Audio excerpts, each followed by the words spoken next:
Le problème du racisme aux États-Unis est loin d'être résolu et le rêve que les hommes naissent égaux n'est toujours pas une réalité.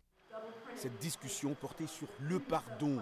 Le docteur Stacy est accusé de racisme sur les réseaux sociaux quand elle publie des sujets tels que « Les Noirs ne doivent jamais pardonner aux Blancs racistes ».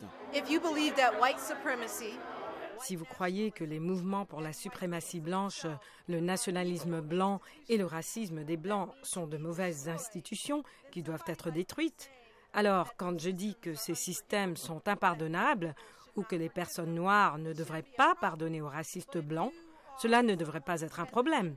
Mais si vous avez individuellement un intérêt quelconque dans le maintien de ces systèmes diaboliques qui protègent et perpétuent votre privilège, dans ce cas, entendre une personne dire que les Noirs ne devraient pas pardonner à ces gens, cela va vous secouer.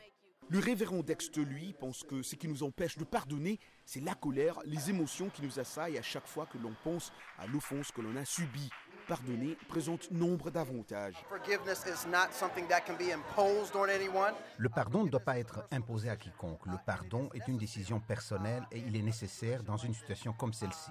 Pas pour oublier ou s'excuser, pas pour s'expliquer pour un comportement quelconque, mais le pardon est nécessaire pour nous libérer afin que nous puissions avancer dans ce combat noble. Erika ne partage pas l'idée des autres panélistes. Le pardon n'est pas nécessaire, dit-elle. Les Noirs doivent penser à eux-mêmes et accepter que la colère et la rage sont normales dans cette situation. Les Noirs ont besoin de leurs espaces. Les espaces d'émancipation émotionnelle sont des groupes réservés aux Noirs qui se rencontrent dans une communauté de guérison thérapeutique créée par l'Association des psychologues noirs. Ce sont des espaces où les Noirs peuvent venir apprendre davantage leur histoire et la vérité sur le système dans ce pays. À la fin de cette discussion, les panélistes ont pu répondre à quelques questions.